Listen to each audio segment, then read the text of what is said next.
압수수색 영장이 나왔습니다. 6.3 지방선거가 끝난 뒤에 선관위를 향한 국민들의 의심은 계속 쌓여왔었죠. 투표용지가 부족했다. 보수 우세 지역에 집중됐다. 개표 결과가 뒤집혀 입력됐다. 그 말들을 꺼낼 때마다 돌아온 말이 있었습니다. 음모론, 망상, 선동, 민주당 의원들은 국민들을 향해 증거 가져오라고 했고 일부 언론들은 부정선거 주장은 근거가 없다라고 못 박았습니다. 자, 그런데 법원이 영장을 내줬습니다. 법원이 음모론에 동의한 게 아니겠지요. 법원이 수사할 만한 이유가 있다라고 판단한 것입니다. 그 판단 하나가 이 논쟁의 판을 완전히 바꿔놓은 것입니다. 자, 오늘 국민의힘 주진우 의원이 한 방송에 나와서 아주 중요한 말을 했는데요. 짧고 명확했고 핵심을 정확하게 짚었습니다. 영장이 나왔다는 것이 무엇을 의미하는지, 부정선거라는 단어를 써도 되는지, 78%라는 숫자가 왜 우연일 수 없는지, 수사 범위가 왜 지금보다 훨씬 더 넓어져야 하는지, 그리고 민주당이 갑자기 꺼내든 개헌 카드의 정체가 무엇인지 오늘 이 영상에서 하나씩 다 짚어드리겠습니다.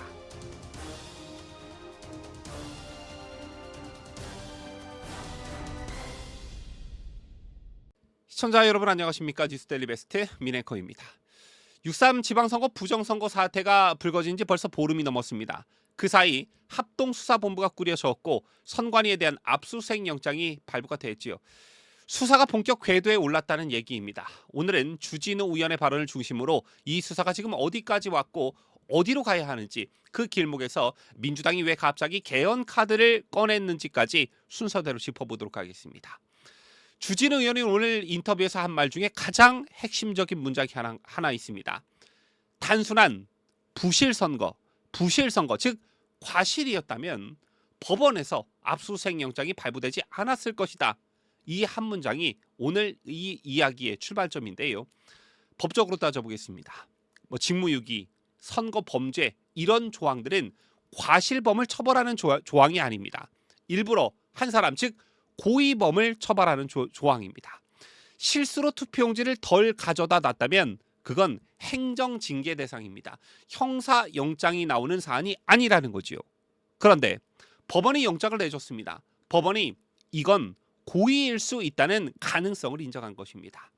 실수였을 거야, 과실이었을 거야라고 결론을 먼저 내놓고 수사하는 것과 고의성이 있는지 없는지를 열린 마음으로 놓고 수사하는 것은 완전히 다른 얘기입니다. 법원이 영장을 내주는 순간 이 사건은 이미 행정실수의 영역을 벗어났다고 볼 수 있습니다. 그걸 아직도 단순 부실이라고 우기는 쪽이 있다면 그건 법원 판단을 무시하는 거다라는 거지요. 주진우 의원은 한 발 더 나아갔습니다. 부정선거라는 단어를 정면으로 꺼내들었는데요. 부정선거는 바르지 못한 선거라는 뜻이다. 금기어가 아니다라고 했습니다. 이거 맞는 말이죠. 한자를 보면 명확합니다. 여러분들 부정이 뭡니까? 바르지 않다라는 뜻입니다. 투표용지가 부족해서 투표를 못한 사람이 나왔습니다. 이긴 쪽과 진 쪽의 개표 결과가 전산에 뒤바뀌어 입력된 사례도 나왔습니다. 이것 외에도 일일이 나열하기도 벅찬 수많은 부정선거 의혹들이 쏟아졌습니다. 그런데 이 선거를 바른 선거라고 부를 수 있겠습니까? 부정선거라는 단어를 입에 올렸다는 이유로 음모론자 취급을 받아온 수많은 국민들, 오늘부터 당당하게 말씀하셔도 됩니다. 부정선거, 바르지 못한 선거, 우리가 쓴 말이 틀리지 않은 것입니다. 자, 그런가 하면 주진우 의원이 오늘 짚은 숫자가 하나 있는데요. 투표용지 부족 사태가 발생한 지점의 78%가 보수 우세 지역이었다는 것입니다. 78%입니다. 대한민국 선거 지형에서 보수 우세 지역과 좌파 우세 지역이 딱 반반으로 나눠지지는 않습니다만 이 사태가 무작위로 일어난 행정실수였다면 이렇게까지 한쪽으로 몰릴 수가 있겠습니까? 확률적으로, 통계적으로, 상식적으로도 설명이 안 된다는 거지요. 주진우 의원 말대로 해보지도 않고 실수나 과실로 단정짓는 것은 결론을 놓고 수사하는 것입니다. 수사는 열린 질문에서 시작해야 합니다. 왜 보수 지역에 집중이 됐는지 그 답을 찾는 것이 수사의 역할이겠지요. 78%라는 숫자 앞에서 그냥 운이 나빴다, 우연이네 라고 덮으려는 사람들이 있다면 그 사람들이 오히려 수상한 것입니다. 자, 국민의힘이 6개 지역 선거 소청을 제기한 것을 두고 일부에서는 너무 광범위하다라는 비판이 나왔습니다. 심지어 국민의힘 안에서도 이런 주장을 하는 얼빠진 의원들이 있지요. 자, 그런데 주진우 의원의 설명을 들으면 그 이유가 명확해집니다.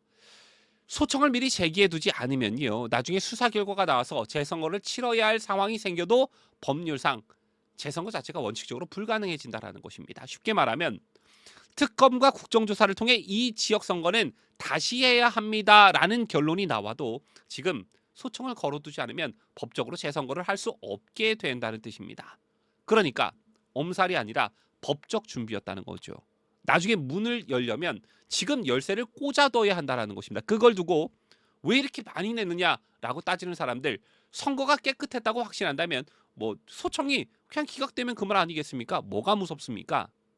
또요, 주진우 의원은 현재 진행 중인 압수수색이 투표용지 부족에만 집중돼 있다는 점에 강한 불만을 표시했습니다. 저도 같은 생각입니다.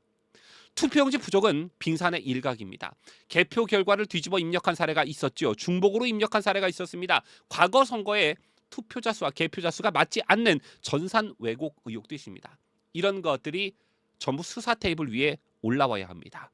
투표용지 문제만 들여다보고 별 문제 없다라고 결론을 내리게 되면 나머지 의혹들은 영영무치입니다. 선관위에 대한 국민의 의구심은 절대 풀리지가 않게 되겠지요.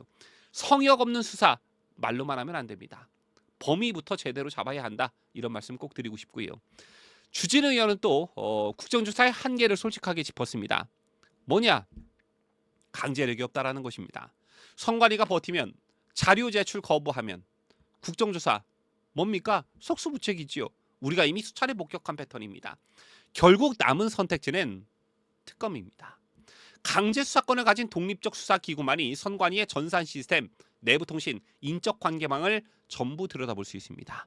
국정조사는 정치적 압박 수단에 불과합니다. 특검은 법적 해결 수단입니다. 지금 국민이 원하는 것은 정치쇼가 아니죠. 진실을 법적으로 확정하는 것입니다.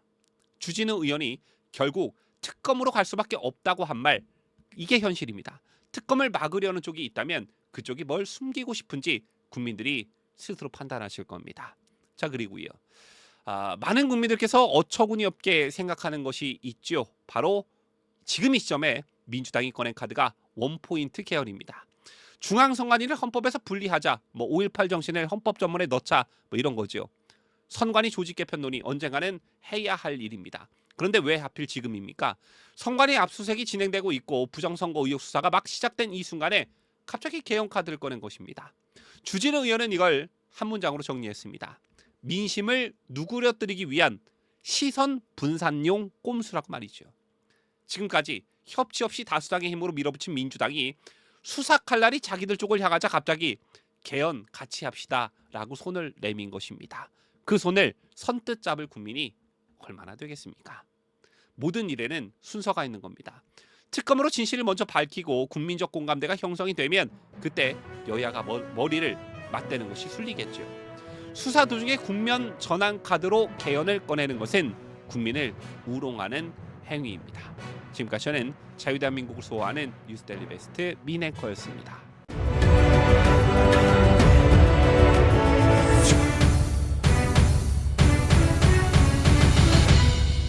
함께해요. 뉴스데일리 베스트.